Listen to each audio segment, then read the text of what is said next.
This video is brought to you by MagicJank.com, the spiciest cards for your sauciest decks. Buy and sell Magic the Gathering products and gear today on MagicJank.com. What is up, Janksters? It's your boy Graham, also known as HamHawks42 on the internet, and today we have another installment of the Brothers War set review. Now, as I'm recording this, the Brothers War has just dropped on MTG Arena, so get out there, get your drafts in, fill up those collections with all kinds of new fun stuff, and today we are going to be taking a look at all of the green cards. Candidly, maybe I should have thought through my release schedule a little bit better when I planned this series. All the same, hopefully for future sets, I will be able to get them out sooner. As a result, you know, we won't be bumping up into the release date as it stands. In any event, thank you so much for checking out the video. Let's get into it. All right. So, first card we're looking at is Alloy Animist. This is a 1/1 human druid for 1 green, and it has the activated ability 2 and a green. Until end of turn, target non-creature artifact you control becomes a 4/4 artifact creature. I like the idea of being able to animate my artifacts. That actually seems pretty good. Also, I'm realizing I'm wearing headphones. There wasn't any sound. I didn't need to wear headphones. Now I can hear myself. That's good.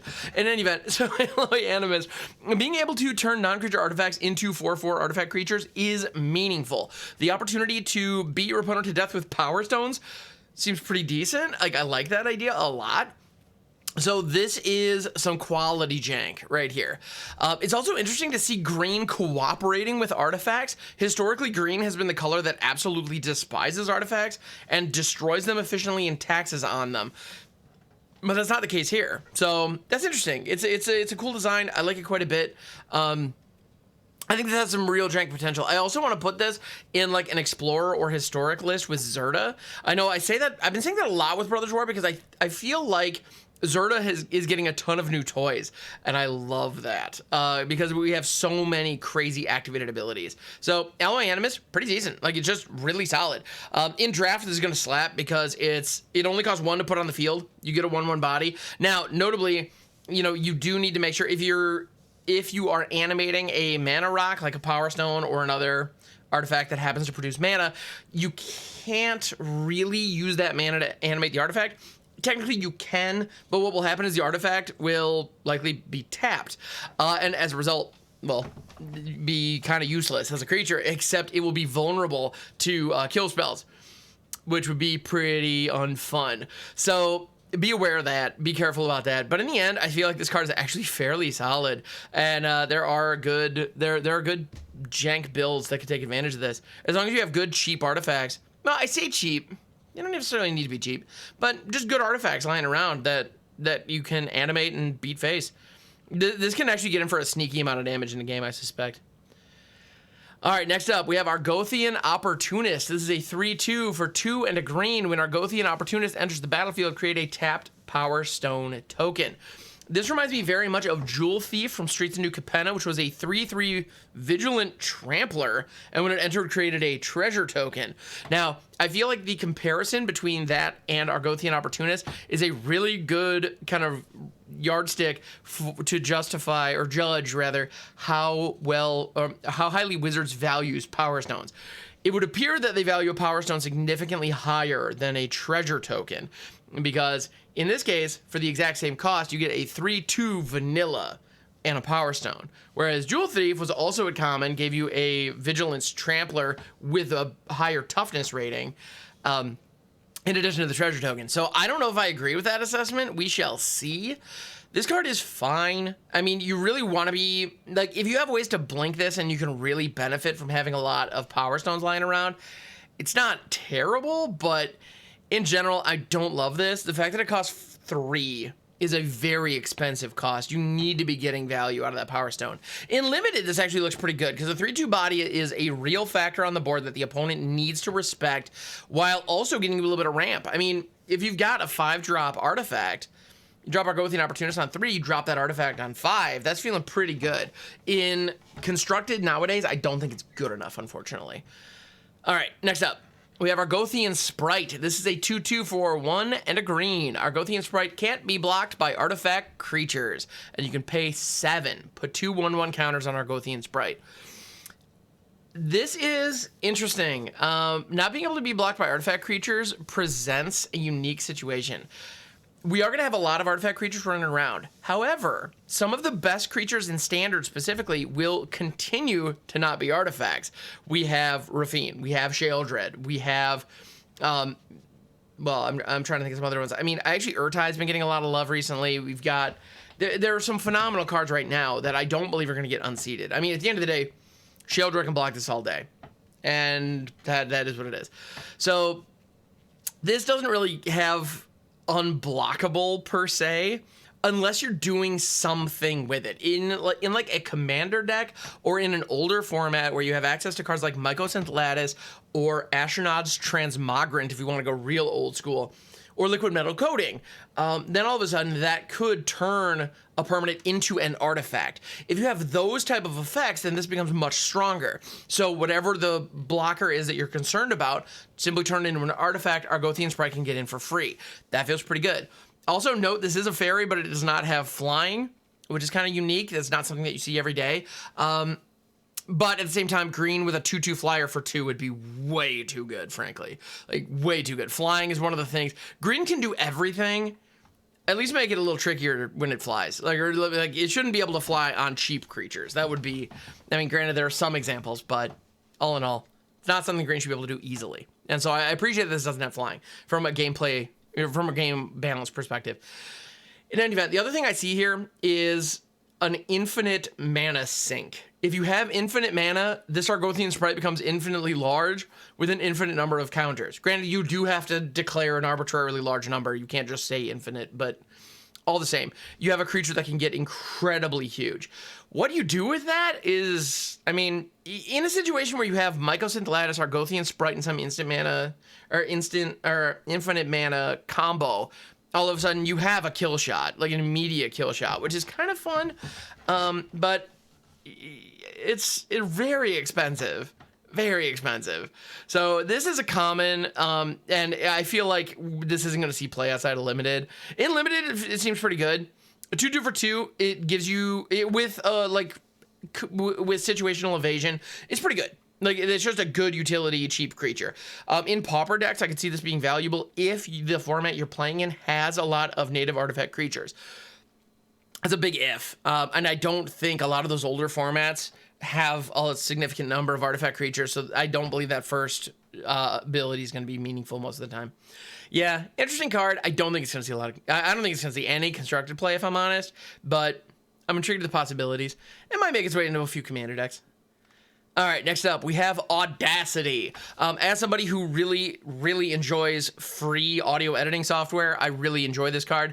Also, I'm a fan of the old school card Rancor. If you're not familiar, Rancor is an absolute classic enchantment that does something very similar to this. Audacity is an aura for 1 green. Enchant creature. Enchant a creature gets +2/+0 and has trample. When Audacity is put into a graveyard from the battlefield, draw a card. This actually looks identical to Rancor, except for that last ability.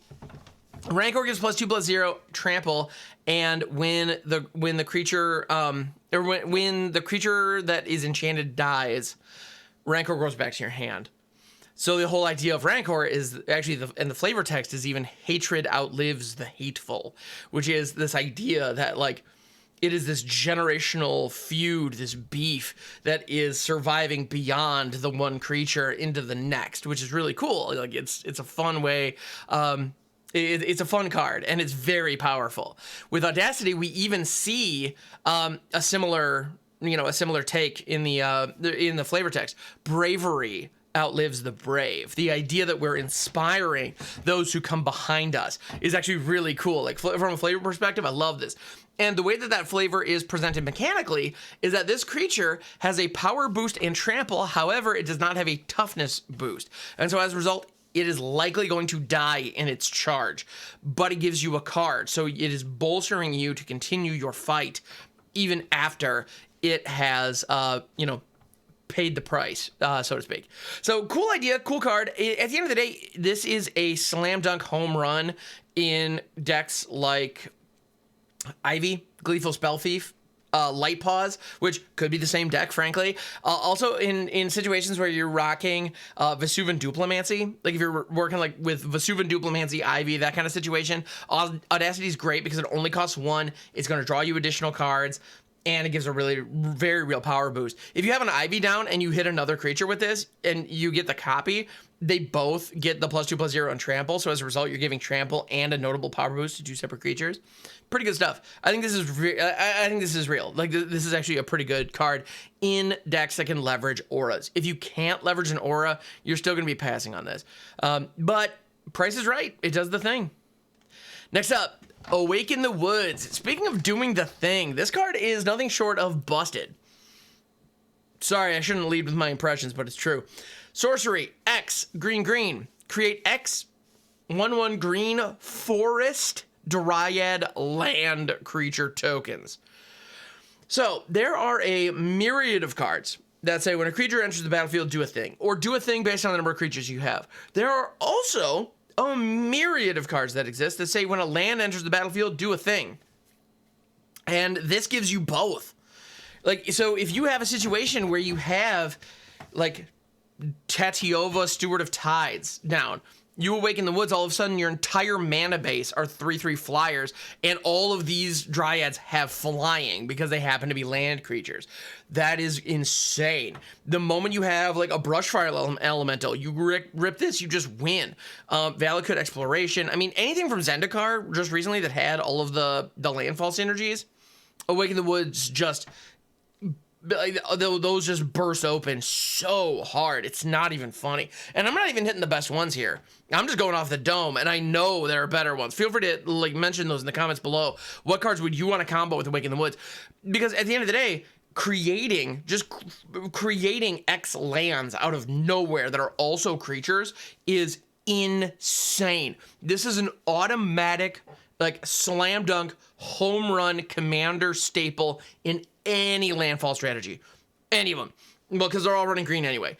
Like, this is just the best. Like, we have cards like Scape Shift. We have cards like Splendid Reclamation if you're leveraging your graveyard. Those are all great, and those all do the thing. But they ask you to have certain conditions. Granted, Scape Shift is asking you to have a decent number of lands on the battlefield and still have a decent number of lands in your deck. Not that hard to pull off, especially in Commander. You have cards like Nihiri's Lithoforming, which is asking way too much and frankly doesn't work. Don't even try it. I have, trust me. We don't even need to talk about that. But this is the best example of any of those. So beyond the first 2 green mana, any number of mana, like every single point of mana that you drop into this becomes a forest dryad token. And on top of that, they enter untapped. Now, they do have Summoning Sickness, so you cannot tap them for mana immediately unless you have something that blanket gives your team haste. If you have something that gives your team blanket haste, like an Anger in the Graveyard or something like that, this is absurd. Like, straight up absurd. Or Tugduck Rubble Fort, if you're on Arena. That's a fun one. This card's busted. It's busted in half. It's cracked. I don't know that it's gonna see standard play, only because we don't have that many standard landfall payoffs anymore, because Zendikar rotated with the last rotation. If Zendikar was still around and like you could Lotus Cobra with this down and do all kinds of shenanigans, my goodness, get out of here. That's a whole other story. But as it stands, I think this is just really freaking good. I don't know that we have any Dryad Tribal per se, but this is, oh my goodness. I have no words. This card is incredible. Straight up incredible. All right, next up. Blanchwood Armor. This is actually a really fun throwback. I was actually really glad to see this get the reprint because I actually had a bunch of, I had some green stompy decks that ran Blanchwood Armor back in the day. Mono green, nothing but basic forest, so let's go. That was kitchen table jank style in the early 2000s, baby.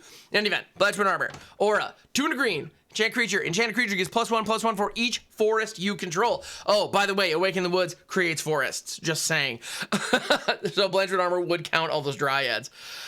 This is like... Actually, it's not that great, to be honest. But it's fun. It's a fun throwback. It reminds me of my childhood. I like it. Doggone it. It's not amazing. You know, +1/+1 for each forest. Yes, it's going to give a huge stat boost to something. However, it doesn't do anything when it ETBs. It doesn't do anything if the creature dies. On top of that, we're in a situation where one of the most like main deckable premier pieces of removal in the entire format just so happens to be in standard, that is, just so happens to be Destroy Evil, which specifically allows you to kill something if it has a high toughness. So this can actually straight up allow your opponent to kill your creature if they're running certain cards. So I don't know, like, it's good, it's a good buff, but all it is a stat buff, and you have to devote an entire card to it. So I think this is Aura Blowout at its finest. Like, this is a trap. It's a trap that, like, this, like, little nostalgic part of me wants to fall into, but it's a trap. Anyway, like I said, glad to see it back. Blanchwood Armor, welcome to the team. In Limited, this has an opportunity to be pretty good. Put this on a Trampler, and, like, your opponent is going to be crying if they don't have direct spot removal, like, immediately. So, I can see good in Limited, I can imagine this being pretty good, but yeah. Actually, but you know what? The more I think about it, in Limited, you're probably running a 2-color deck. If you manage to somehow draft a mono green deck, this is going to be one of the best cards in your deck. But the chances of that happening are very, very, very low. Especially in, like, Brothers War, which I suspect, granted, as I'm recording this even, people have already played, like, a dozen Brothers War drafts. And by the time you're watching this, it's even more than that. But I have not yet. Although, twitch.tv/hamhawks42, definitely tune in. I'm going to be drafting Brothers War. Yeah, I'm going to be drafting Brothers War for the next couple of days to flesh out the collection before I start brewing. And I don't know. I don't know. I love it. I love this card. I'm probably going to have to build an IV or Auras deck that might be able to leverage this. But yeah, because in Limited, this is probably going to be giving +3, +3, +4, +4 in most games. I don't think that's good enough. Yeah, unless you go mono green. So, anyway, next up. Blanchwood Prowler. This is a 1/1 for 1 and a green with a massive text box. When Blanchwood Prowler enters the battlefield, mill 3 cards. You may put a land card from among the cards milled this way into your hand. If you don't, put a +1/+1 counter on Blanchwood Prowler. I love this thing. So there's a whole sequence of cards. Every color got one of cheap creatures that are like a little behind on stats based on the mana cost, but they mill 3 cards, and you get to take a card of a certain type from your graveyard into your hand, and the card type varies from color to color. And then if you don't do that, they get a +1/+1 counter. So, like, this just being a 2/2 elemental for 2, if you have elemental synergies, that's fantastic. And if you don't, it's a 1, I mean, even though just a 2/2 for 2 is fine, and in like a green aggro deck, you're not super mad at that. Although actually green aggro, you probably have better things you can be spending 2 mana on. But in like mid-range decks that care about the graveyard, then all of a sudden, a 2-mana 1/1 that draws you a land and puts 2 other cards into your graveyard, that's pretty sweet. Like, it's just good. It's just generically good. I like it. The bottom line, I like it. I think in any decks that can leverage, like if you're an Explorer or something like that, there are decks that can leverage this with other elementals. Like this triggers your Risen Reefs. Your Omnath, Locust of the Royal counts this little guy because it cares about the number of elementals you have. So that's pretty cool. I think this actually fits that nicely. And on top of that, if you care about your graveyard at all, this is just a good way to, at the 2-drop slot. Like there are certain decks where I've been running Eccentric Farmer. This is just better because unless you specifically want to put lands in your graveyard. If you are specifically hoping to put lands in your graveyard, this may not be the best way to do it because it pulls the land out. That said, it's a May. So you could just decline it, and you can leave the land in your graveyard if you're doing fine.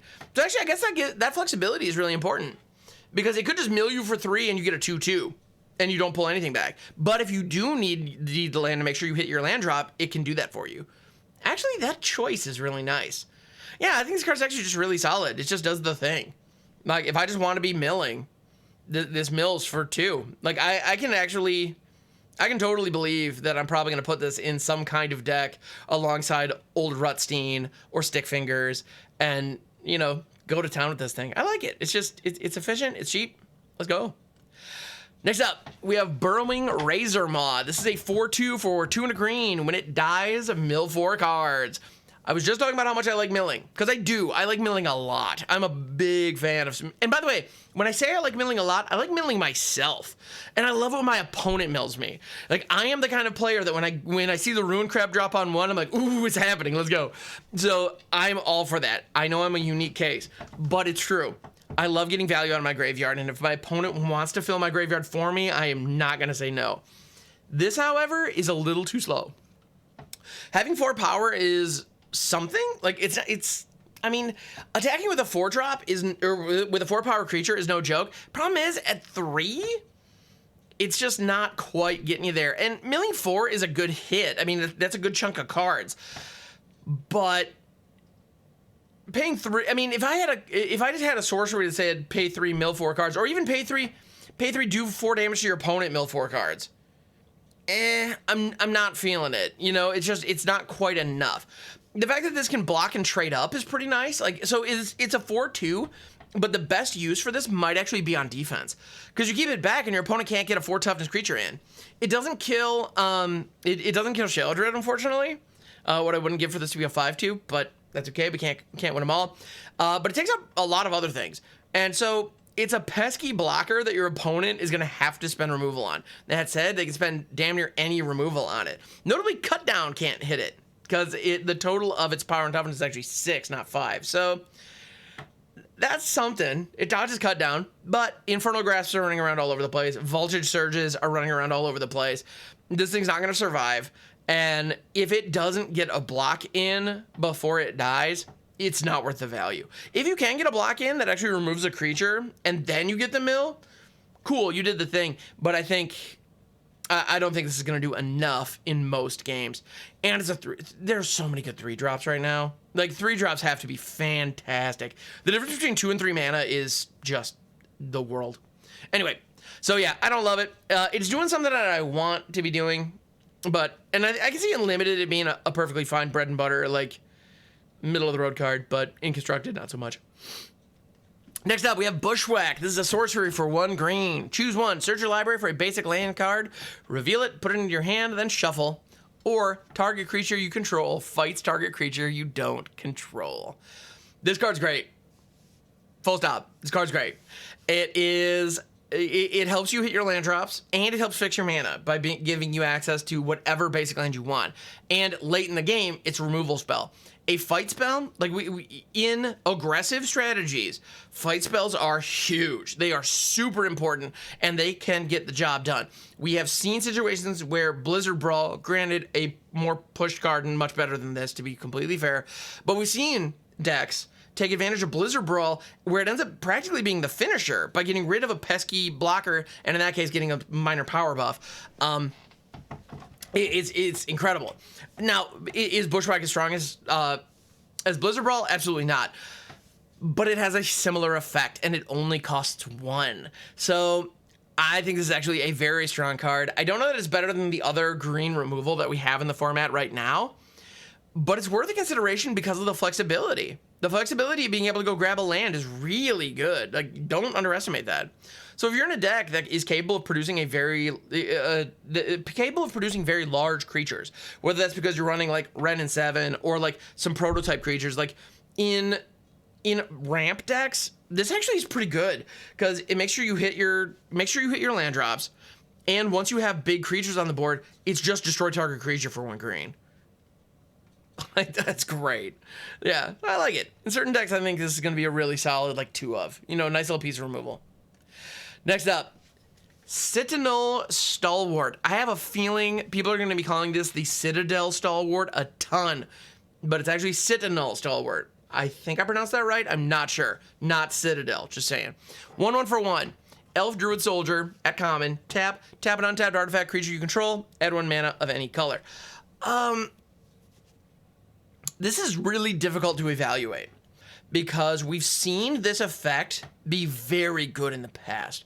Being able to tap a creature that you have lying around for, being able to tap 2 creatures to create mana is oftentimes enough to get like an extra little boost. Being able to tap artifacts to get a nice little boost is meaningful. I don't know that historically there's enough green artifact synergy to really make a green artifact heavy deck that would want this.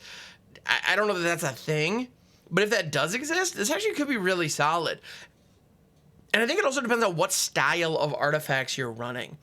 I think the idea behind this is Power Stones, and it's kind of silly to tap a mana rock plus a creature to get 1 mana. However, the mana is a mana of any color, And that can be spent on anything. It does not have the Power Stone mana restrictions, so that's pretty great actually. So if you have Power Stones lying around, this can effectively clean the Power Stone mana and let you use it on non-artifact spells. That's nice. That's nice. On top of that, if you're in a situation where you have those little 1/1 soldier artifacts lying around, those can all of a sudden become mana. There are also situations where you might have like an experimental synthesizer or an Ichor wellspring, little artifacts that just happen to be sitting on the battlefield that maybe had an ETB trigger or maybe have a leaves the battlefield trigger. And they're just sitting there, just waiting to be used and are just kind of taking up space. Well, Sentinel Stalwart all of a sudden turns those into mana rocks. So that's not bad. I can absolutely see a certain deck that leverages those kind of do-nothing artifacts, like having a couple of Sentinel Stalwarts, because all of a sudden you can drop this on turn 1, Experimental Synthesizer on turn 2, follow, if you hit your land drop, Synthesizer on 2, Sentinel Stalwart, tap, drop the Onicult Anvil. You could even then sack the Anvil, or sack the Synthesizer to the Anvil, you're off to the races. So in like a Jund kind of situation, maybe there's something there. Like I think that this kind of effect does not read super powerfully, but if it lines up just right, can be stupid powerful. So keep an eye on this card. I'm not sure the exact deck it wants to fit in right now, but like I kind of want to try a Jund artifact sack deck with this. I kind of want to give that a go and see if we can make it work, because that could be fantastic. All right, definitely something to consider. Next up, Epic Confrontation. This is a sorcery for 1 and a green. Target creature you control gets +1/+2 until end of turn. It fights target creature you don't control.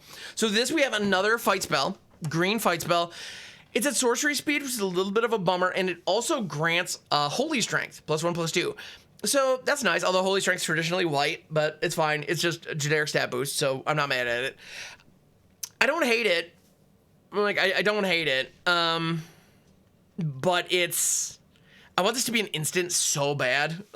It's so bad, it's not even funny. The main difference between this and Bushwhack is that power boost, the power and toughness boost. Stat boosts going into a fight make a big difference, and the fact that the toughness bumps up by 2 is oftentimes going to be the difference between your creature dying and not. So I can actually see this being really useful if you're running like Death Touch creatures, like small Death Touchers. If you're in like a Finn the Fangbearer style deck where you just have a ton of small Death Touch creatures lying around, this being able to buff one of those Death Touch creatures, because most of the time they're kind of expendable. If you use a fight spell or with them, you expect them to die. But Epic Confrontation might keep them around. That said, if you're in an older format like that, you also have bite effects like Rabid Bite that just deals the damage and doesn't hit the creature on the crack pack, and that's just better instead of a straight fight. So I'm not really sold on this. I don't think this card is going to see much play outside of limited. In limited, it's a fine piece of removal. Like you could do a lot worse, but in constructed, I think we have better options. Like a lot of them actually, including one we just talked about a few cards ago. All right, next up. Fade from History. This card's adorable. It is, it's showing 2 like baby bears kind of like studying each other while who appears to be their mama is looking in the background. Super cool. Love it. This is a sorcery for 2 green. Each player who controls an artifact or enchantment creates a 2/2 green bear creature token, then destroy all artifacts and enchantments. Getting Naturalize in a board sweeper is awesome. The fact that green now has the ability to destroy every artifact and enchantment on the board at 4 mana is phenomenal. And on top of that, we have a situation right now in Standard specifically where most decks are leveraging a ton of enchantments and artifact tokens specifically. And Brothers War is bringing a ton of really good playable artifacts into the mix.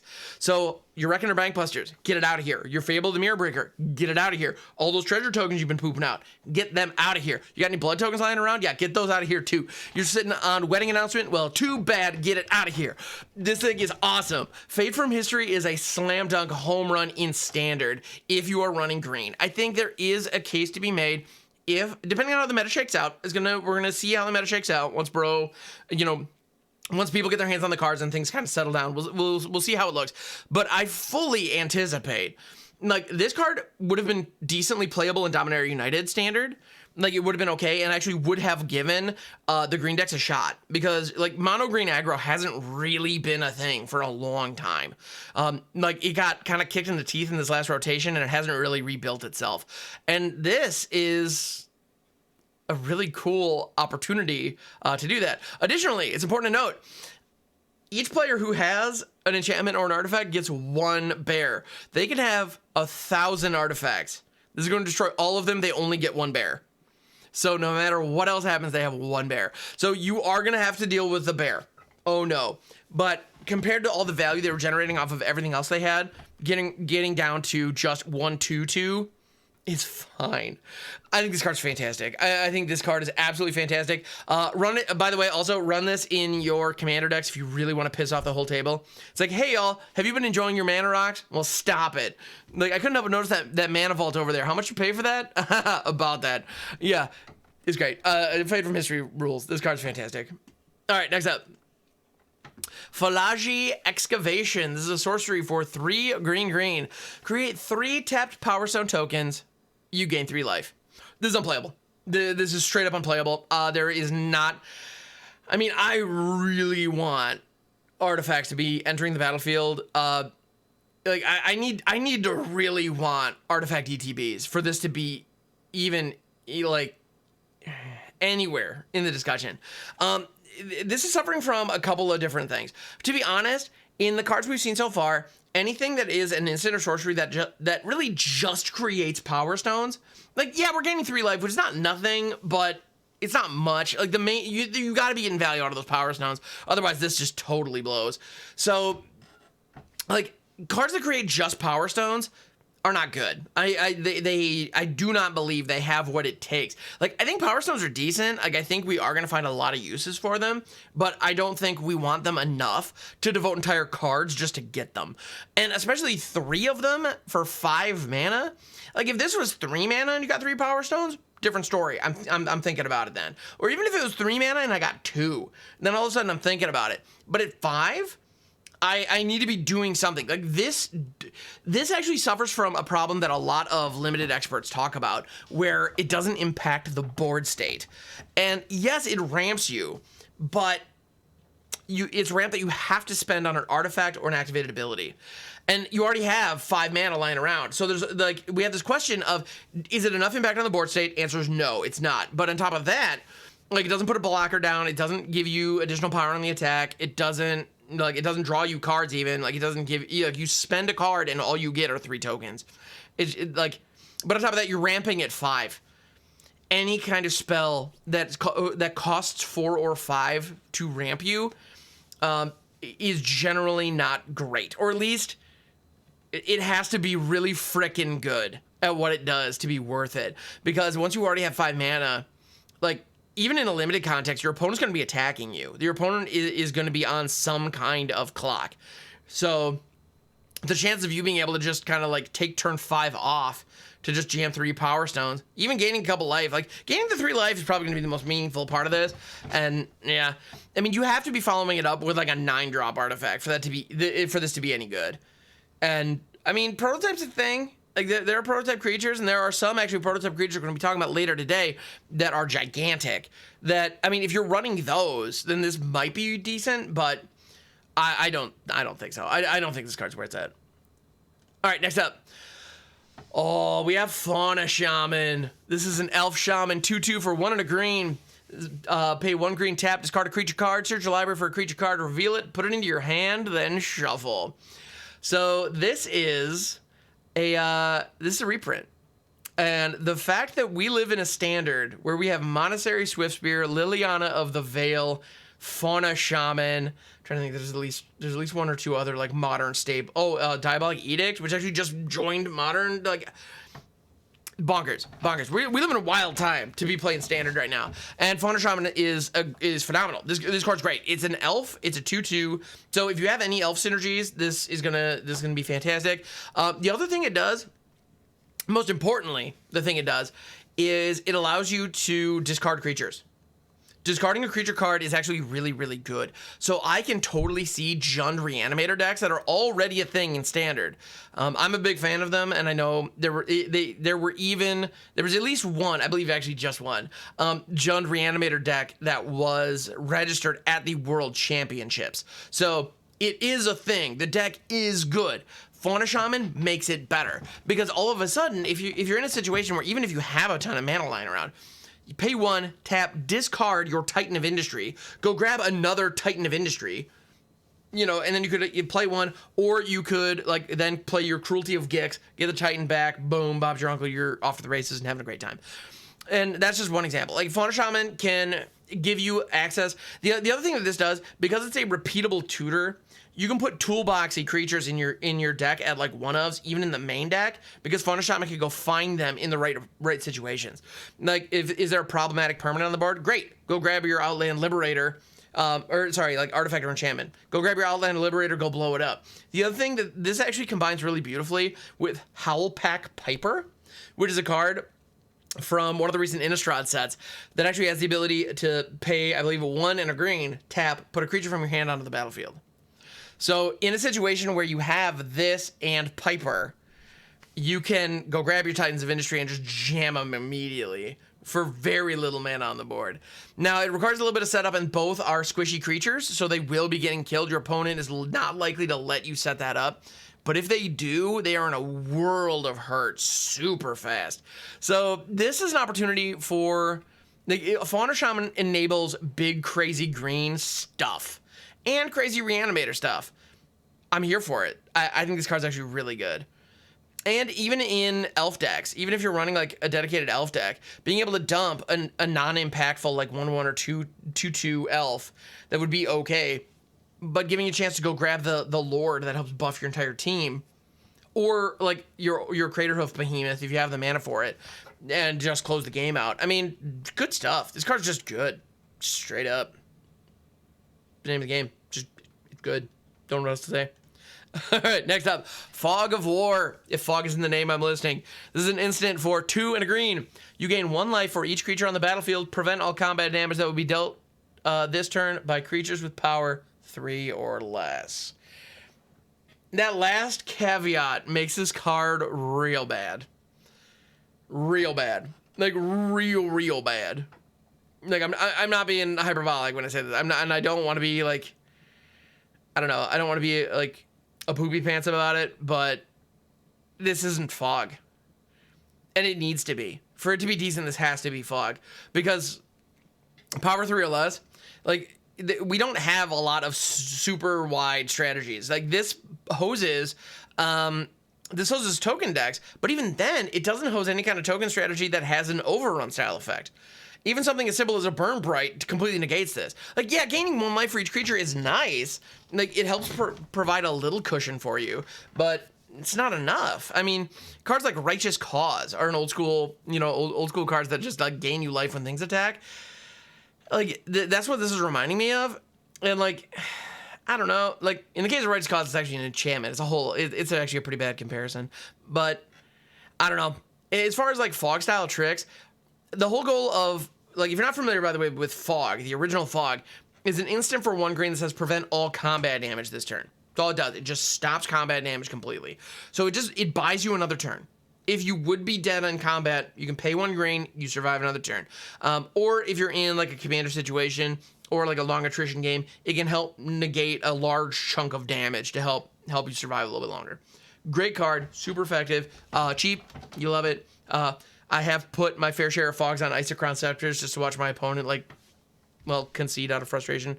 And this card is similar in what it's trying to do, but it's doing it very poorly. So, I don't see this card being meaningful in any format, to be honest. It is 1 life for each creature on the battlefield. So, in Commander, this might be a fun way to, like, I don't know, if you are doing stuff with life gain, in Commander, this might be decent because it's not uncommon to have like 1 token player at the table, and maybe in a token strategy, in a Commander token strategy where you can really go super wide, this actually becomes a lot better. Outside of that, this is unplayable. All right, next up, Gaia's Courser. This is a 4/5, a 4/4 and a green. Whenever Gaia's Courser attacks, if there are 3 or more creature cards in your graveyard, draw a card. This has the 3 most beautiful words in all of Magic the Gathering on it. So how bad could it be? It says draw a card on it. That's all I need. Now that said, how often do I have 3 creatures in my graveyard? Well, me, probably a lot. So that's actually pretty good. This also, like, this is kind of a bummer that it's a 4/5 because it does not tangle well with Sheoldred. Because Sheoldred is a 4/5 with Death Touch. So when they clash, Sheoldred wins. Although that's true of most things. The reason I'm calling that out specifically is because she's everywhere and she's going to stay everywhere in standard specifically. So I think this card is actually decent in budget builds. It is a 5-drop, so you really got to mean it, and you really ought to be filling your graveyard. Because if you're not getting benefit, if you're not drawing cards off this, it's pretty bad, if I'm honest. Yeah, you need to be drawing cards turn over turn. The fact that it has 5 toughness means that it is probably going to survive in a lot of combats, at least in some of the early ones. If you're assuming you're running like interaction where you are able to actually remove large creatures from the opponent's side as you're swinging with this. So I don't hate it. Like, I kind of like it. In Artisan or like budget aggro decks, this actually could, like, or maybe like mid-range graveyard themed decks, it's not bad. Being able to draw a card is very powerful. It is. Yeah, I don't know that it's actually going to make the cut, though, in any, like, meaningful constructed format. Like, if you're on the ladder, don't play this. It's going to be just a little too slow. That said, green can ramp, though. I don't know. Definitely something to consider. All right, next up, we have Gaia's Gift. This is an instant for 1 and a green. Put a +1/+1 counter on target creature you control. It gains reach, trample, hexproof, and indestructible until end of turn. I was ready for an or there. Because that is a lot of stuff. So yeah, it gains reach, trample, hexproof, and indestructible. So reach and trample, I love the fact that Wizards is really leaning on giving creatures reach and trample simultaneously, because there is no harm in that. There's absolutely none. In this case, if you're on defense, you get reach. Sweet. If you're on offense, you get trample. But you literally, by nature of how the game is played, can never benefit from both of them at the same time. Even if there's vigilance involved, because you still benefit turn over turn. But in any event, I think it's really cool. So I like this. And hexproof and indestructible, I mean, this is a great way to protect a creature. For 2, like, a creature's not dying. Like, it's not dying, it's not getting targeted, it's just...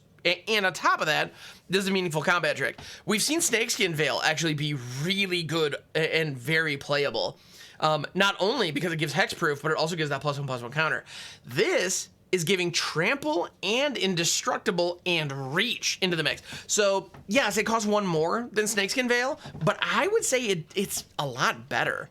Just because those effects are all fantastic and you get a counter. Yeah, I think this card rips. Like, it's more than just, like, kind of okay. I think this card's really good as far as, like, green combat tricks go. Because this is a combat trick that can blow your opponent out mid-combat, and it's a protection spell that can counter a kill spell. It's both at once. That rules. Yeah, I like this card a lot. All right, next up, Giant Growth. It's classic. You can't go wrong. Instant, 1 green. Target creature gets +3/+3 till end of turn. When I say it's a classic, this is actually part of the Boon cycle, which was originally printed in Alpha. That's the very first Magic the Gathering set ever. Back when it was just called Magic the Gathering. Actually, they didn't even call it Alpha because they didn't know how many expansions there were going to be. They didn't even know if there were going to be expansions. And Giant Growth is one of the cards. And they got it right, because they got the design so spot on that 30 years ago, Richard Garfield and team put this card to paper, committed to it, printed it in the set, and now 30 years later they can print it as a common, and it's still pretty good and, like, very playable. You know, +3/+3 until end of turn at instant speed is good for 1 mana. It's a good rate, it's efficient, it's a meaningful stat increase in both power and toughness. It's just good at what it does. It's kind of the OG combat trick. Like, if you're in green and you want a combat trick, this is it. This is the one. So yeah, I like it a lot, actually, in situations where you're going to be slinging spells. So in, like, a prowess style deck, if you're already running green, this is just a good fit. Like, actually, this on like, if you throw a Monastery Swiftspear swing with it and then pump it with a giant growth, like then you're giving it +4/+4. You're swinging with a 5/6 that you spent 2 mana on. Like, granted, it's only for 1 turn, but still, that's bonkers. So, like, there are ways to, like, really abuse this, and I like that. I think it's very strong. Yeah, it's good on offense and defense. Just good. Just like it. All right, next up, Gnarl Root Pallbearer. This is a Treefolk Druid, 5/5 for 4 green with trample. When it enters the battlefield, target creature gets +X/+X till end of turn, where X is the number of creature cards in your graveyard. So if you're filling the yard, so we clearly have a graveyard theme here. If you're filling the graveyard with creatures, Gnarl Root Pallbearer is going to be able to do good work. Because +X/+X, I mean, that X is going to be really high if you're successful in milling yourself. If you can get your graveyard absolutely stacked with goodies, then all of a sudden, this thing's great. Now, it can buff itself. Be aware of that. It can give the stat boost to itself. However, it's only till end of turn, and the Pallbearer does not have haste. So in order to take advantage of that stat boost, you need to have something that can grant it haste. That said, if you have ways to clone this, or if you have multiple copies in the deck, you know, the next one that you play can target the previous one. That's pretty good. You get a big old trampler that gets even bigger. Yeah, if you have ways to clone this, or like, especially if you can clone it multiple times in a turn, you're going to be crashing in with some pretty big chungus, and that feels good. That's where we want to be. So I think it's decent. Like, this is one of those where I really want to be leveraging cards that have, like, fun ETB synergies. Like, I could see this in, like, man, I was about to say Yorion, but that actually doesn't work super well, because with the Yorion blink, they enter on end step, so you're not going to be able to take advantage of the stat boost. I can see this in Yarok. If you're running Yarok, then all of a sudden, because in Yarok the Desecrated, or Yarok, however you pronounce that, it is effectively a Panharmonicon that doubles enter the battlefield triggers. So if an enter the battlefield trigger would occur once, it occurs twice instead. And Gnarl Root Pallbearer, or no, I believe the way it's worded is it triggers an additional time. In any event, the Pallbearer would trigger twice and give a very sizable stat boost to something. So, I don't know, interesting idea. I think at the end of the day, as far as competitive is concerned, it's not going to work. It's a little too pricey. There are going to be some situations in Limited where people get absolutely just violently blown out by this, and that I kind of want to see that. I hope to accomplish one of those. We'll see. But anyway, cool card. It's a good idea. Anything that can abuse ETBs can definitely take advantage of that. So I'm not mad at it. Next up, Gwenna, Eyes of Gaea. This is a 2/3 for 2 and a green. Legendary creature, Elf Druid Scout. Tap, add 2 mana in any combination of colors. Spend this mana only to cast creature spells or activate abilities of creatures or creature cards.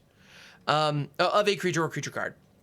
Whenever you cast a creature spell with power 5 or greater, put a +1/+1 counter on Gwenna, Eyes of Gaea, and untap it.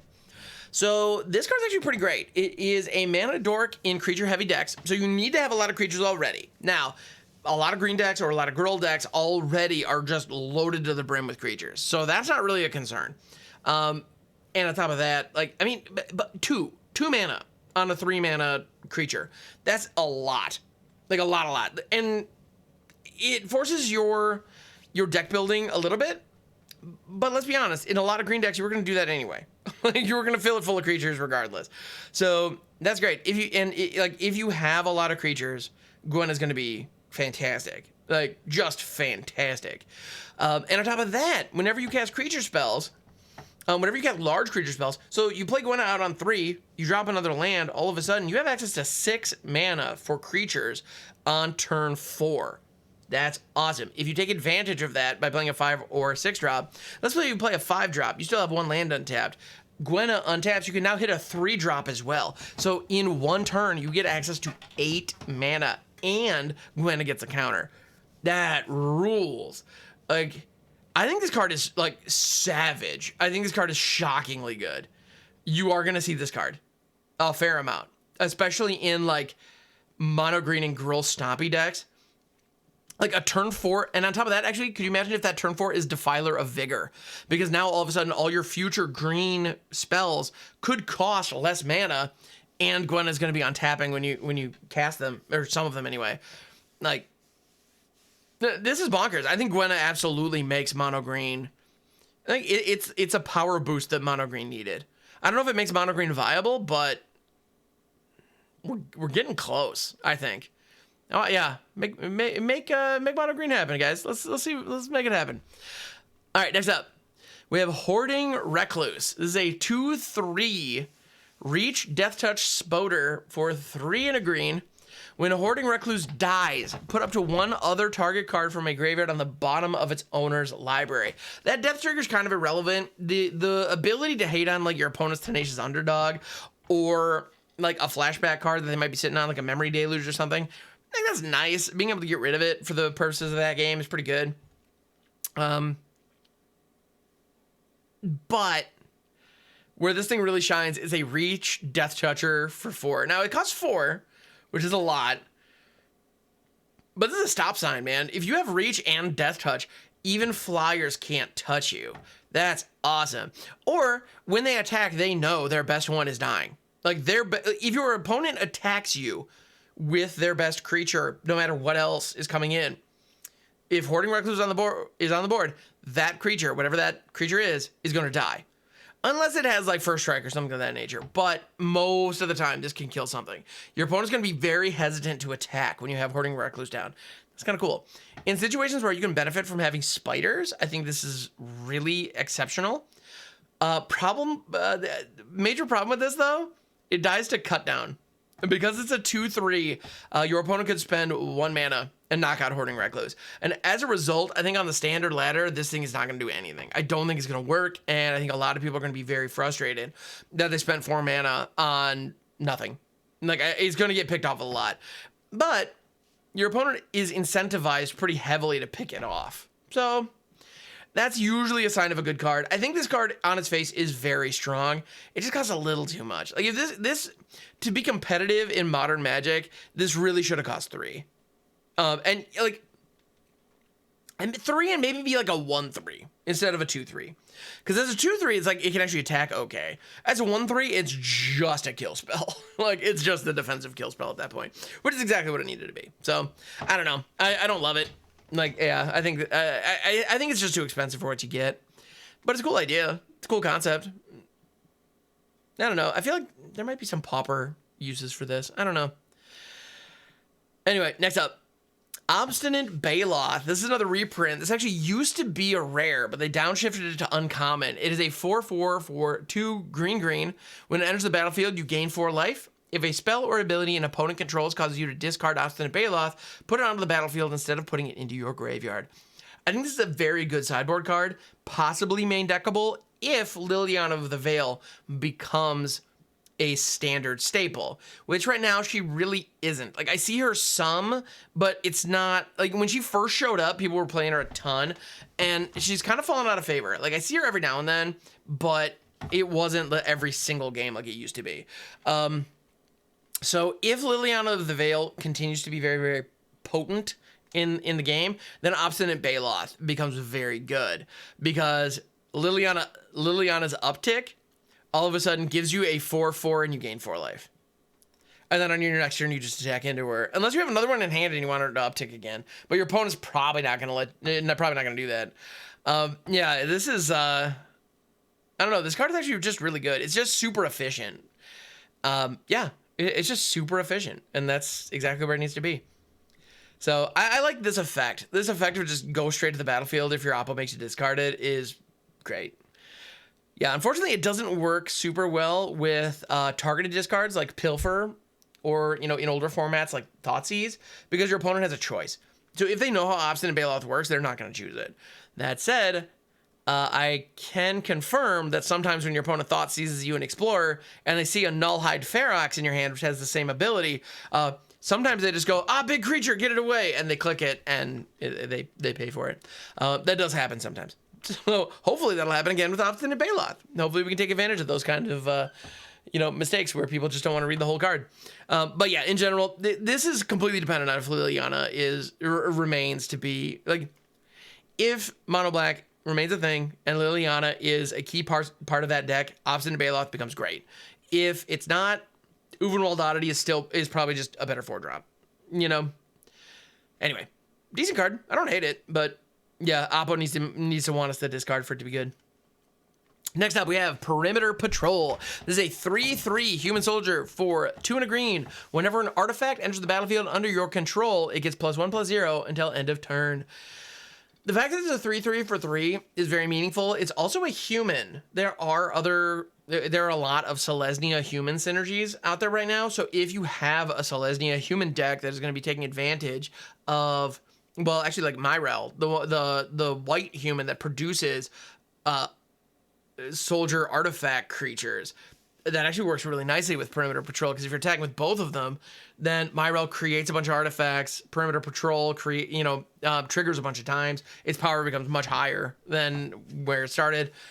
Like, it's not hard to actually make situations where this is really solid. And on top of that, it's a 3/3 for 3, which is right on rate. So this actually seems playable in certain decks. I wouldn't be surprised if there is a Selesnya soldiers like aggro deck that runs this.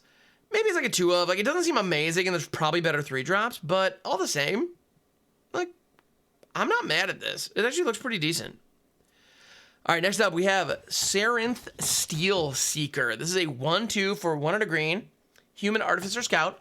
Whenever an artifact enters the battlefield under your control, look at the top card of your library. If it's a land card, you may reveal it, put it into your hand. If you don't put the card into your hand, you may put it into your graveyard.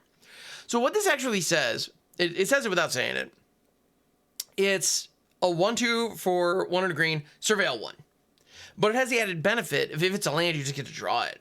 So I actually think this is pretty good. In decks where you want to be filling your graveyard, again, this does the thing. That said, if you want to fill your graveyard, the elemental we were looking at earlier is just better because you get 3 cards instead of just 1.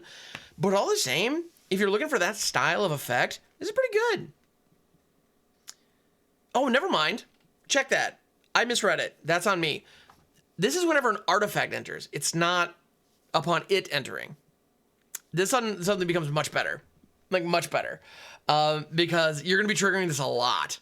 So all of a sudden, like, as you're generating power stones randomly, or as you are playing artifact creatures, all of a sudden you're going to be getting additional draws, essentially. So you're going to be getting a surveil every single time an artifact enters. Now, it's not whenever you cast an artifact spell. So if you have, again, by the way, this is a human.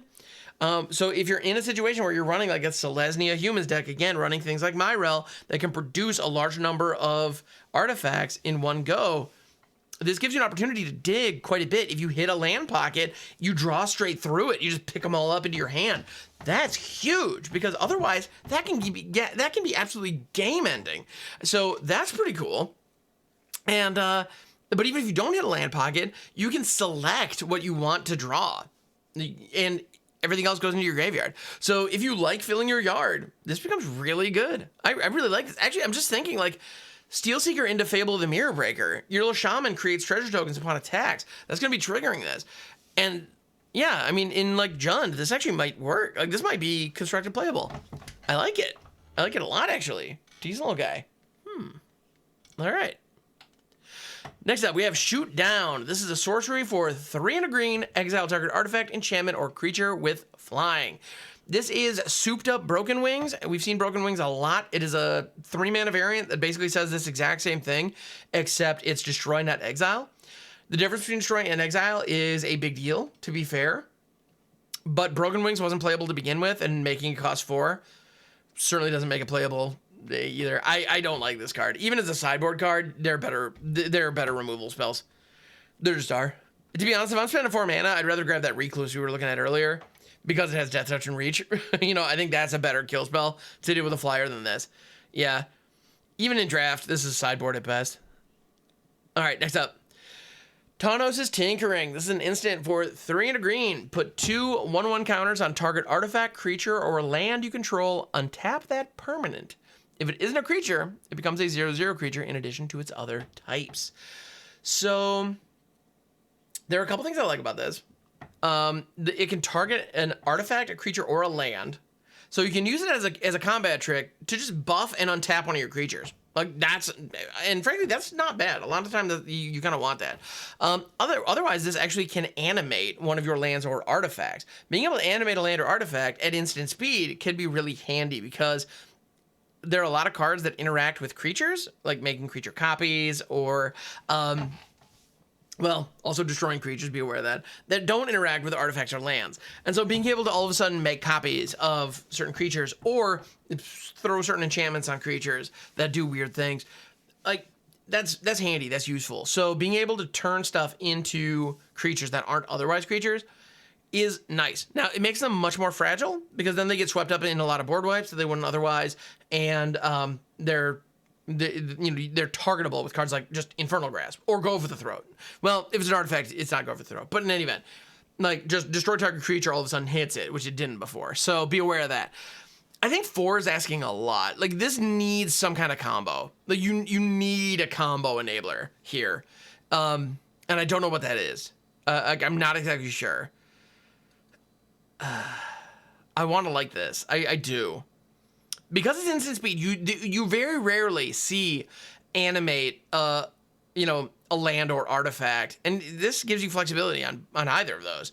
You rarely see animate a land or artifact at instant speed. So I feel like there's got to be a way to abuse it. I'm just not getting there from here.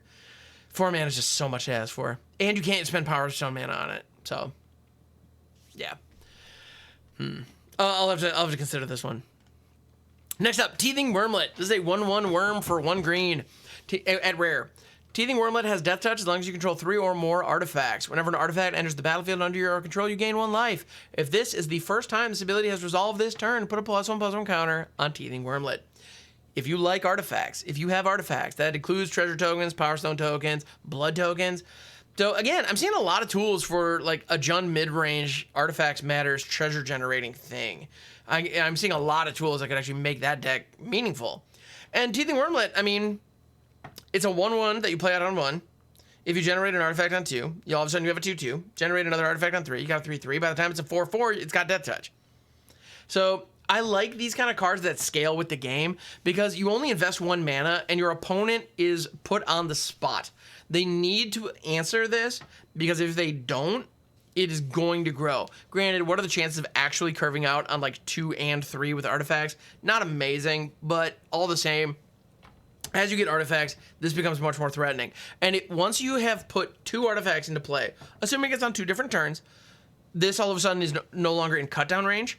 So your opponent has to kind of like answer it quickly, or this thing is gonna get tough to deal with. I like that. I like that a lot. I think Teething Wurmlet is like sneaky good. It's a rare, and I think it's easy to kind of look at it and be like, it's okay, I guess. It's like, oh, it's a cute card, so maybe this is just for cute, for the sake of being cute. But no, I think this actually is a good card. So I'm not gonna be mad if I open these. Yeah, pretty decent. Next up, here we go. So, throughout the course of these videos, I have not been doing the meld creatures. There are 3 meld creatures in the Brothers' War. Today we're going to be talking about one of them. Now, in the red review, we did look at the Dragon Engine, which is a part of one of the melds, but I didn't go into the full meld. We will be getting into Urza and Mishra, the other meld creatures, in the multicolor set review. Keep an eye out for that. It has yet to come out. It will be coming out soon, so stay tuned to the channel. Go ahead and click that subscribe button so that you don't miss it when it comes out. But we are going to be looking at our first meld creature, and that is Titania, Voice of Gaea. I've also heard a lot of discussion. Is it pronounced Titania? Is it Titania? Is it...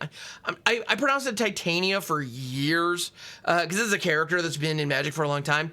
Also, of note, it is also the name of the fairy queen in Shakespeare's A Midsummer Night's Dream, which is, I assume, is where Magic got the name. But I saw a production of that where they pronounced it Titania. And ever since, I'm like, okay, they probably know what they're doing. It's probably Titania. So Titania, Voice of Gaea. 3/4 reach for 1 green. Whenever 1 or more land cards are put into your graveyard from anywhere, you gain 2 life.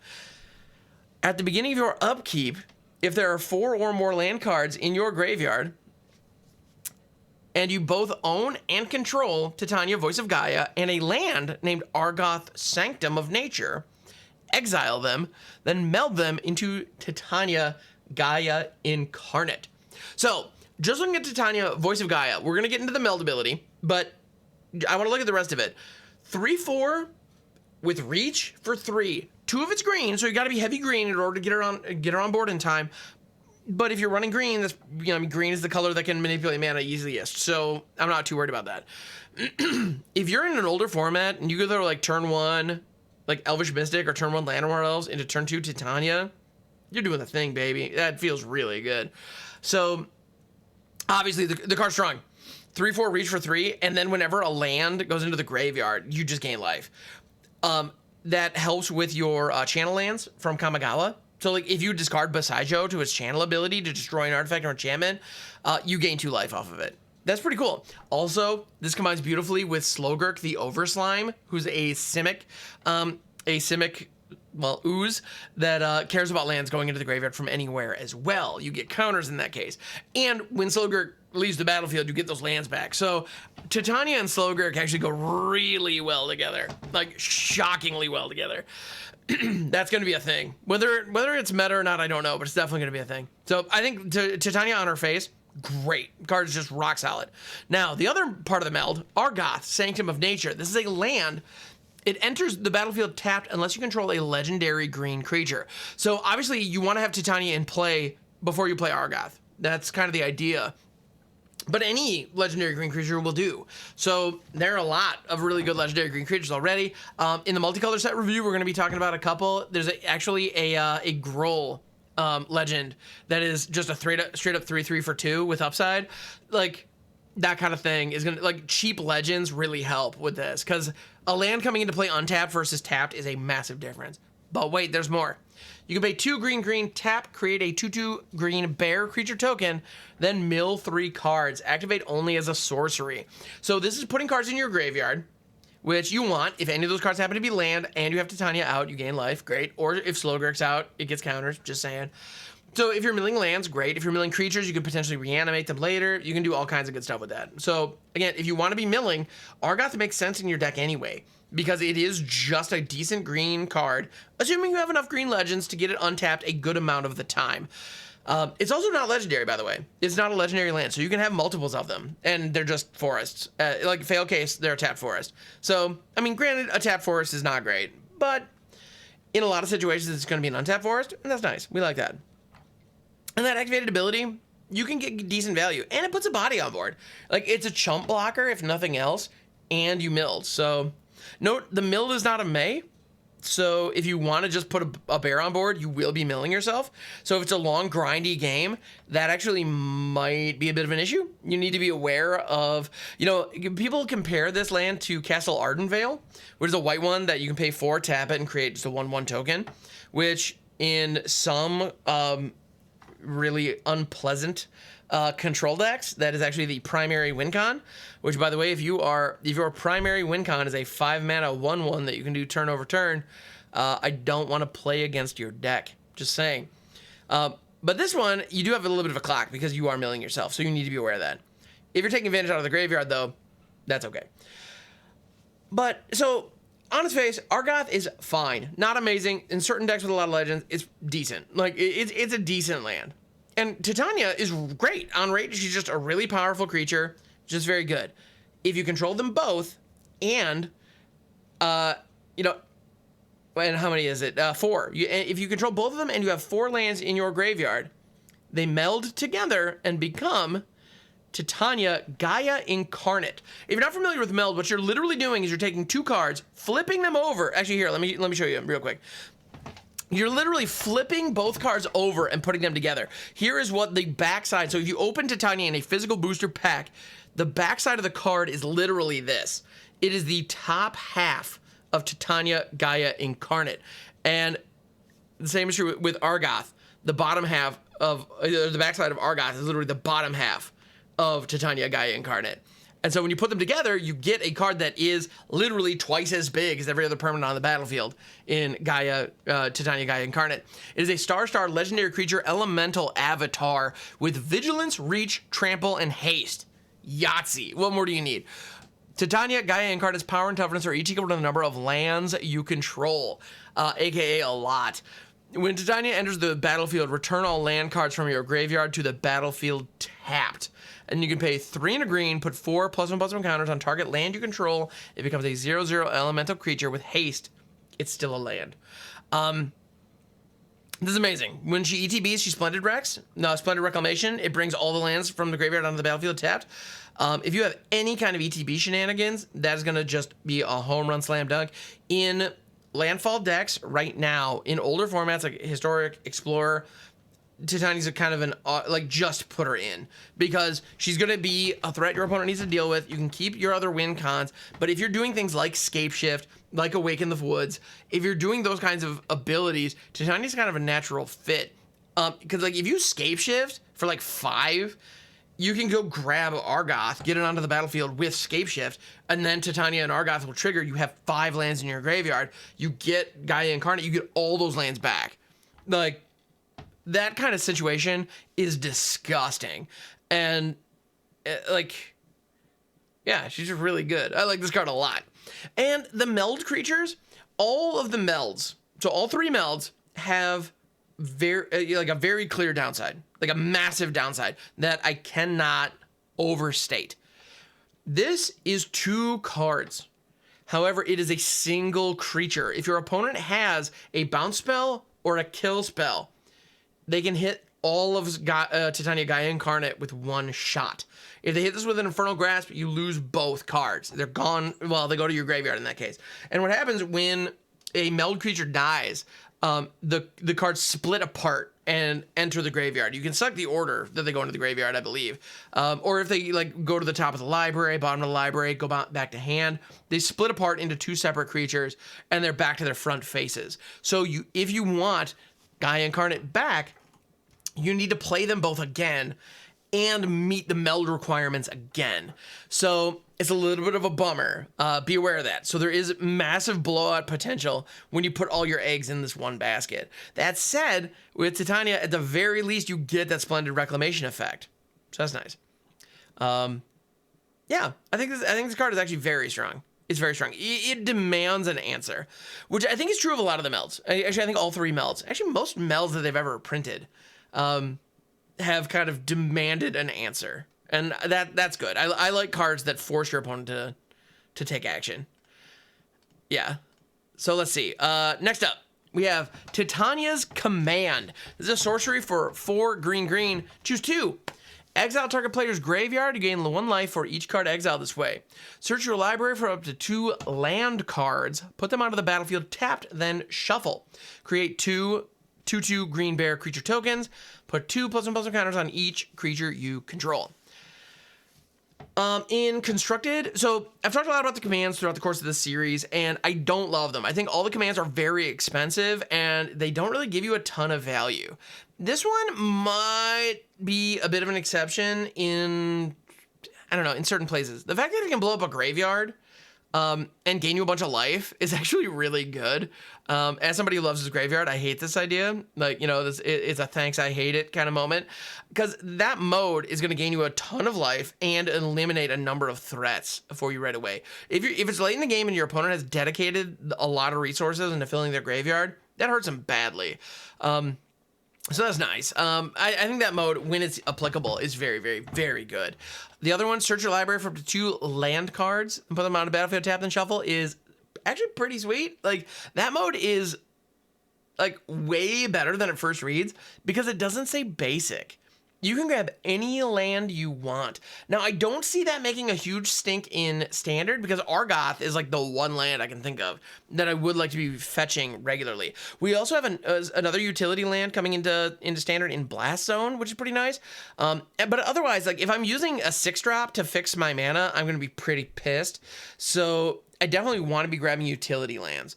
That's really where I want to be with this. So yeah, there need to be good utility lands in order for that mode to be good. In Modern, Primeval Titan has that effect, and it can straight up win games. Granted, it also triggers upon attack. That's a whole other thing. This is not Primetime, but that mode is very similar to Primetime's ETB. So there's that. Then the 2 bears, that's a constellation mode. There's really not a situation where that's bad, but it's rarely good. So if you are selecting that, then you're not in a good position to be casting this spell and you just need to do something. But the last mode, being able to put 2 counters on your entire team, in your pre-combat main phase, if you're going wide, that actually could be a real devastating shot to your opponent. So it's like a quasi overrun. It doesn't give trample, unfortunately, but that's okay. So if you're going wide, that's actually quite strong. If you have good utility lands, you can do good work with this. If your opponent cares about their graveyard, it can hurt a lot, but it does still cost 6. So I can't imagine this is more than like a one of, or I can see this in a deck that can cheat it out in some ways. So if you're running like Arcane Bombardment, this would actually be pretty killer to get under an Arcane Bombardment, because you can get saucy with that. And on top of that, it's producing bodies and buffing bodies. So it can help you win a game that you've otherwise locked out in order to get your Arcane Bombardment online. So I don't know. Jury's out. I don't think it's going to have a space in Standard. I just don't see it working in Standard, but I can imagine this being like in Commander. This card's amazing, straight up. Like, this is a Commander card that is, I'm probably going to try to make work in Standard and maybe regret that decision. We'll see. Next up, Tomakul Honor Guard. This is a 3/1 for 2, 1 green with Ward 2. Human Soldier. That's it. This is probably the closest we're going to get to a vanilla creature in a long time, because we don't see vanilla creatures anymore. When I say vanilla, by the way, I mean a creature where the only thing in the text box is flavor text, where they're just their stats and their mana cost, and that's it, and their type line. But in any event, we don't see those anymore because just complexity creep is a thing. But in this case, it's just we have a 3/1 for 2 with Ward. It's not bad. Ward helps. This card's a little bit of a paradox, because the Ward helps protect it, which is nice, but it only has 1 toughness. So, and on top of that, we have a ton of cards that like incidentally deal 1 damage to all creatures your opponents control. So like, yeah, I think this card is gonna die a lot despite the Ward. And on top of that, like, actually the other paradox with this card is it's a card that has Ward, but rarely is your opponent gonna actually want to target it because it's not gonna be that impactful on the battlefield. 3 power is 3 power. Like, it's not nothing, but you can work around it pretty easily. So, I don't know. I'm not impressed. I don't see this card making any moves. It is a human and a soldier, so if you were like really hard up for like a 2-drop in your humans deck, like it's fine, but you can do better. Next up, we have Wasteful Harvest. This is an instant for 2 and a green, mill 5 cards. You may put a permanent card from among the cards milled this way into your hand. I don't hate this. Mill 5 is a lot. Being able to mill 5 is pretty sweet, and on top of that, you can grab any permanent. In a lot of situations, I would say that's not amazing, but that can be a land if you need it. Great. Also, we're in a Standard where the best piece of reanimation tech is an enchantment in Cruelty of Gix. So if you Wasteful Harvest and you mill Cruelty of Gix, you can pull it back to your hand, and you're locked and loaded, ready to go. That's actually pretty cool. So I don't hate this, and the fact that it's an instant is key. If this was a sorcery, this is unplayable. But an instant, you can save your mana up, keep removal, and maybe some fight spells or whatever back, ready to go in case of, or your protection spells that we were looking at earlier. You can keep those up, make sure your team survives, and then on their end step, get some value.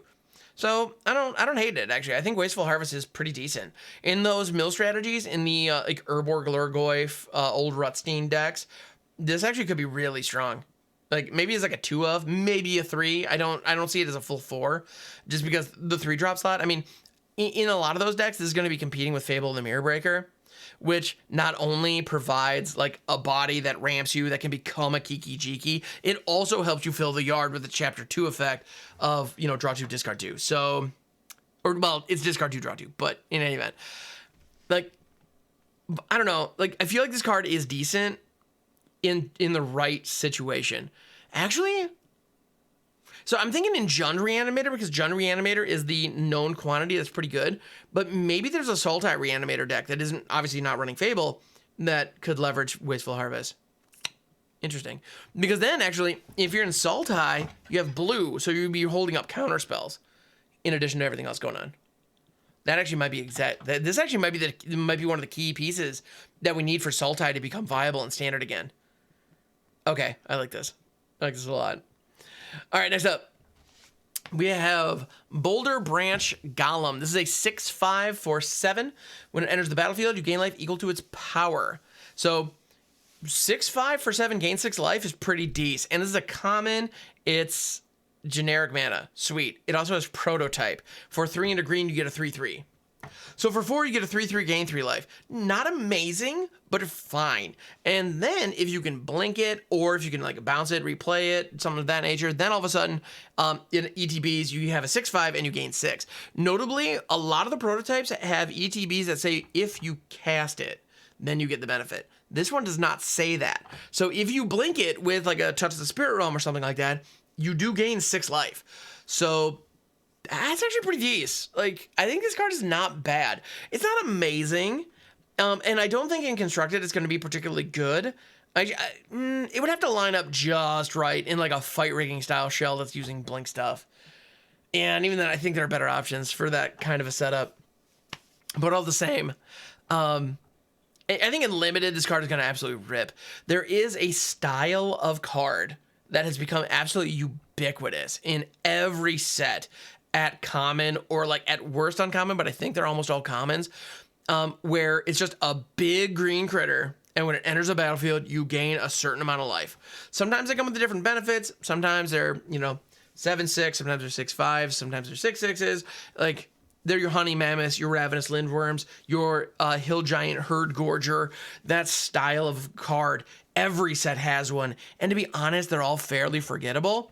This is definitely that archetype from this set. The fact that they stapled it onto a prototype creature, I think is really interesting. And it has the potential to gain you like a stupid amount of life. So that's nice.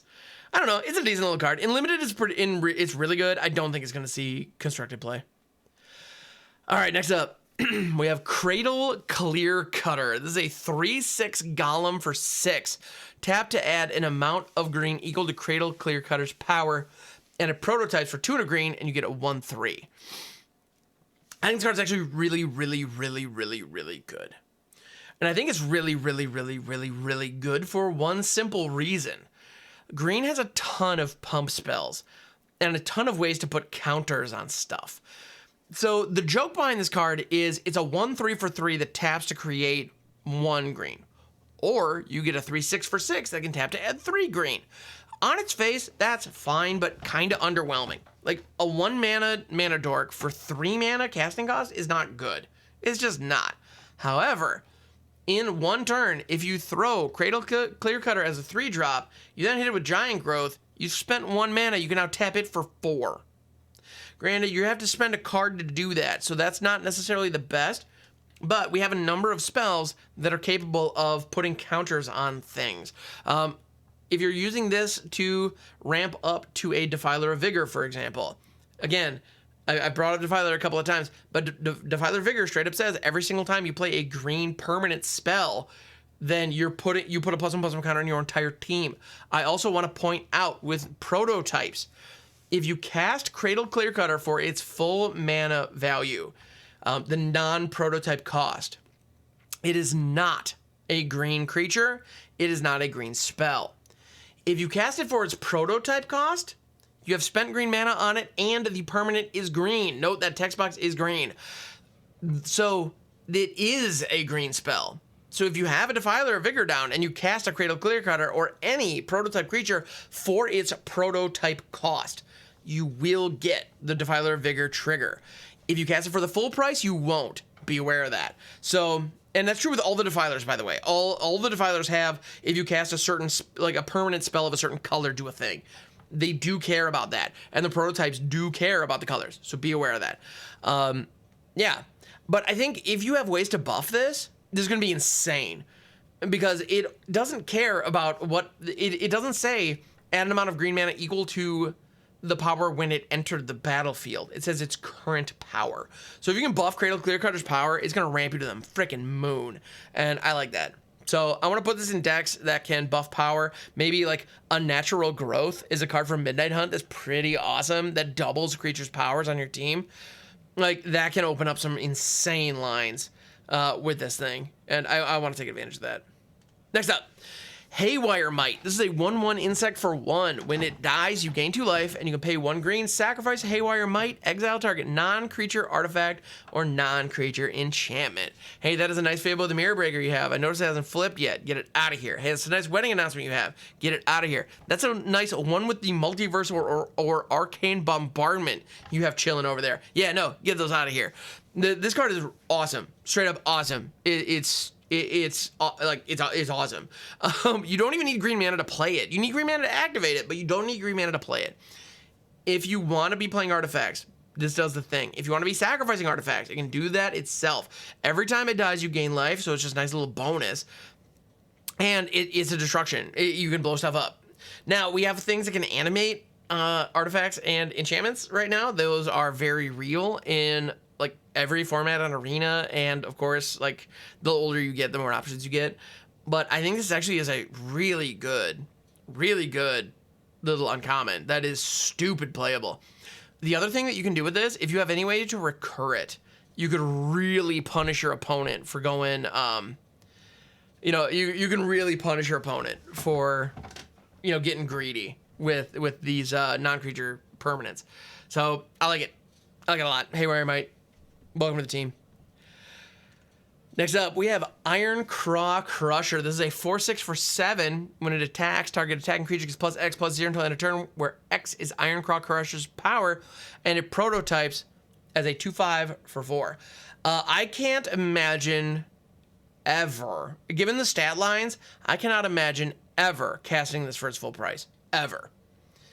Because the power difference between 4 and 2, I mean, yeah, it's double, but it's only the difference between 2 and 4.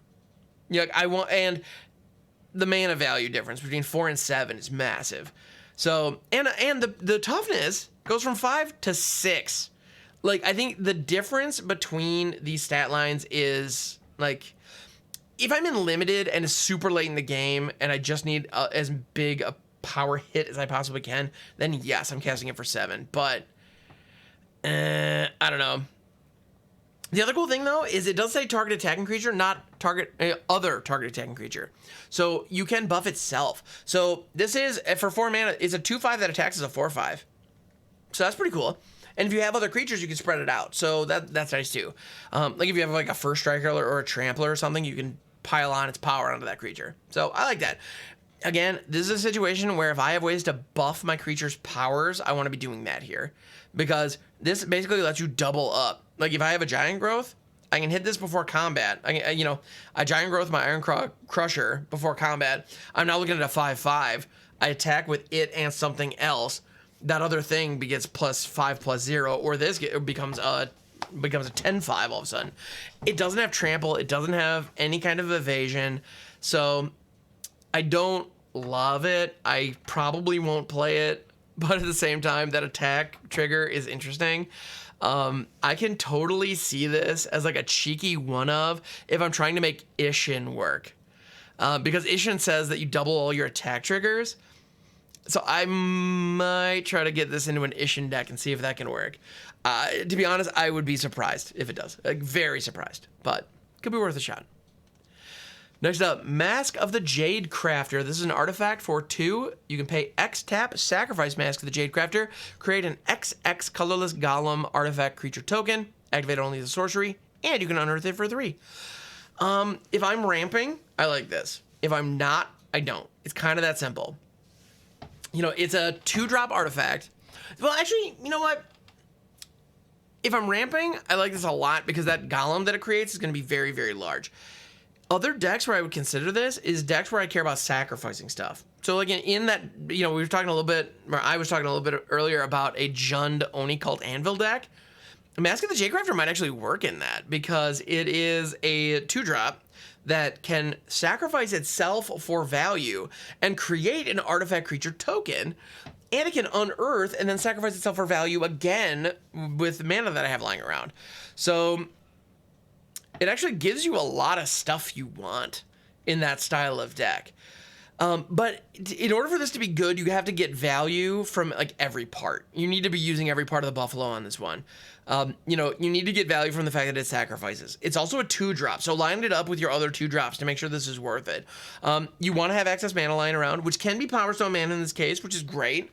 So, I don't know, like, you need to make sure that you have a lot of mana to really pump into this. Because if that creature, like, if you make a creature that is anything less than like a 4/4, I'm pretty sad about that.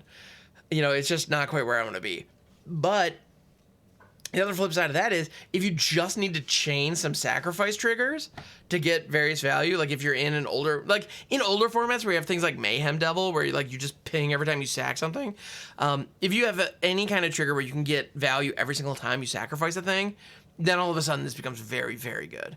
Because, because you could just pay 1, sack it, get a thing, sack that thing, do another effect. Or you can pay 1, sack it, get the thing, pay 3 to unearth it, pay another 1, sacrifice it. You now have 2 bodies lying around that you could then sacrifice for value to get other things. And I don't know, there might be an opportunity there. I like the loops that it can generate. It's an interesting design.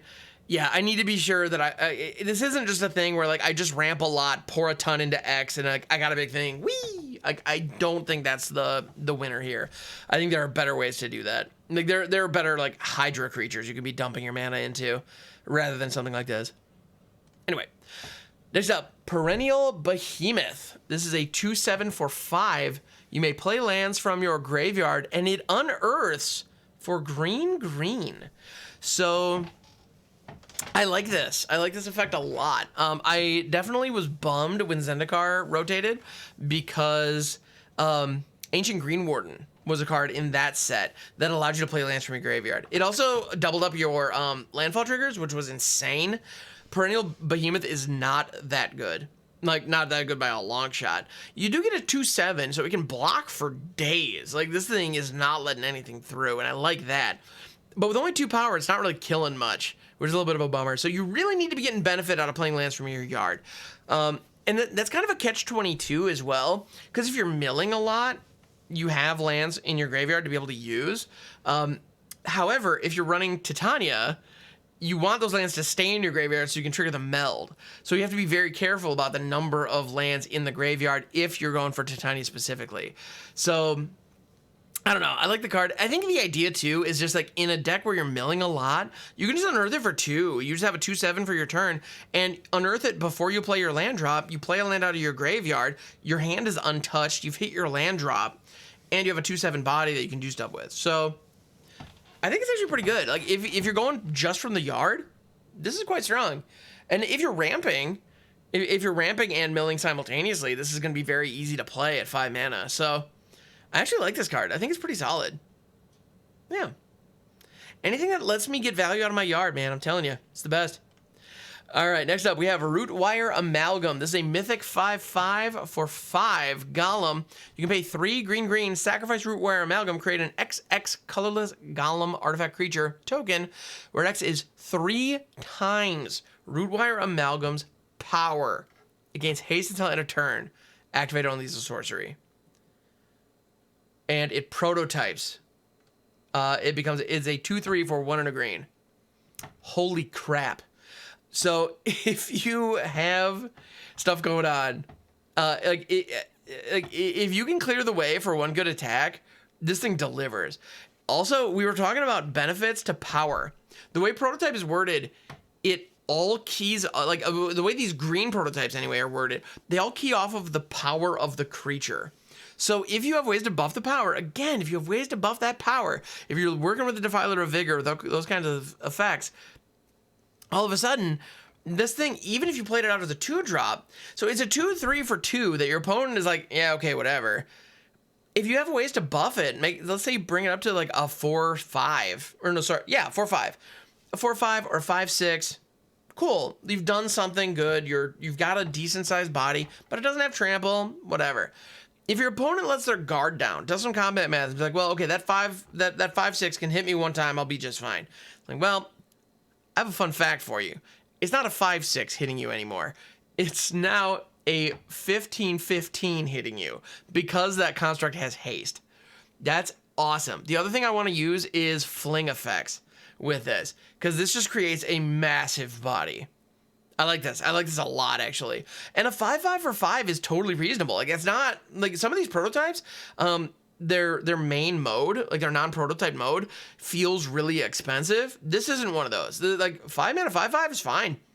Like that's not off curve. That's not unreasonable. Yeah, this card's great. Like, I think this card is really solid. All right, next up, we have Rust Goliath. I love this card. I've been waiting to get to this one. It is a 10/10 for 10 Reach Trample. Boom, baby. Like I was saying, Reach and Trample, they don't work great together, but it's awesome to see them together. It also prototypes for 3 green, and you get a 3/5 with Reach and Trample. So 3/5 for 5, it's fine.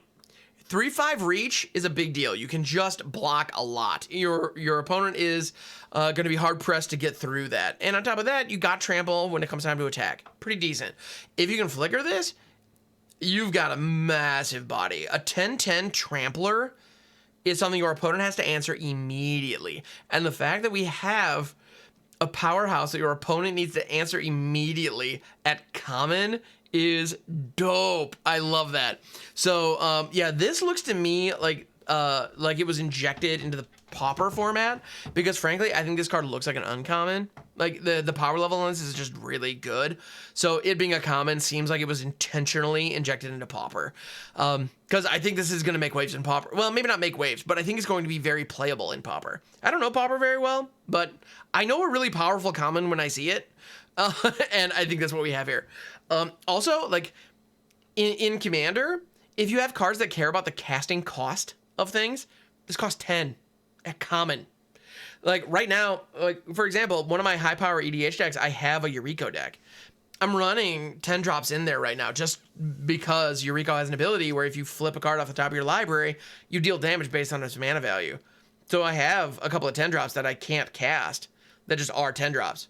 Like, granted, Rust Goliath is green, so it doesn't fit in Yuriko, but sometimes having 10 drops is very meaningful just to have them in the deck. And Rust Goliath does that at common, so this is going to be a very cheap card to get your hands on. So I love it. I think these cards are actually really good. Like, just good. Yeah. All right, next up, Simian Simulacrum. This is actually the last green card we're going to be talking about today. It is a 2/1 for 3 ape. When Simian Simulacrum enters the battlefield, put 2 +1/+1 counters on target creature you control. Worst case scenario, you just got a 4/3 for 3. Not mad at that. And it unearths for 2 green. So this card's actually really good. So if you unearth it, you can put the counters on another thing. You get the counters forever. Great. And you have a 2/1 that you can work with for the turn. Either sacrifice it or attack with it. Cool. You're doing good work there. Yeah, that ETB is very strong. I do like it. It creates modified creatures. You do have to put both counters on one creature, so that's a little bit of a downside, but still, I think this is actually really strong. And again, base case, even if you don't have green to unearth this, for 3, you have a 4/3 ape. It is an artifact in addition to it being a creature, so it is susceptible to a lot of removal. But if you care about things being modified, if you care about counters specifically, if you have green mana to unearth it, this is just good value. Also, if you're building, what is it, Kibo Utabi Prince, the ape and monkey commander that is going to be released in Jumpstart 2022. This is an obvious include in that deck. Like, it's just so good in that situation because it is the tribe that you need in order to, benefit. So I think that's just good. It's just very solid. It's strong. It does what you need it to do. It gives you counters. And this actually is another example. This is a great. We throughout the course of this particular review, there were a number of times with Cradle Clearcutter. Also, by the way, Cradle Clearcutter, Gaia's Cradle, interesting twist there. But with Cradle Clearcutter, for example, it's a 3-drop that it's a 1/3 that can tap for mana equal to its power. Well, if you play Simian Simulacrum the next turn, you can put 2 counters on Gaia Clearcutter. All of a sudden, it can tap for 3 mana just off that. That's all it takes. That's awesome. I think that's absolutely awesome. So, we talked a lot about different things that can boost power. Well, here we go. This is exactly what we were looking for to help those cards really shine. So I think a prototype modified kind kind of deck, maybe running the Kodama from Neon Dynasty, could be really strong, and we could take advantage of some stuff like this, because those prototype abilities that care about the creature's power are all pretty darn strong, and they get way stronger if you can buff it. So that I think is the key takeaway of this set review, and I'm definitely going to try that. So thank you so much for checking out the video, and thank you for making it to the end. It means the world. I really appreciate it. If you enjoyed this, please like and subscribe. Those two things make a huge difference. Also, be sure to hit the bell notification. That way you can see when the next one comes out. And also, this is the 5th of all of these that I've done. So if you are interested in the white cards, blue cards, red cards, black cards, I did that out of order, but you know what I'm saying? If you care about any of those cards, I released them in order. That's what matters, right? If you care about the other colors in the Brothers War, please check out those videos. They are each about an hour and a half long. So there's plenty of rambling to be done. So if you like the sound of my voice, I got you. And actually, I like the sound of my voice too. I think it's actually kind of nice. It took a long time for me to get to that point, but that is where I'm at. So anyway, I hope you have a phenomenal day, and I'll catch you on the next one.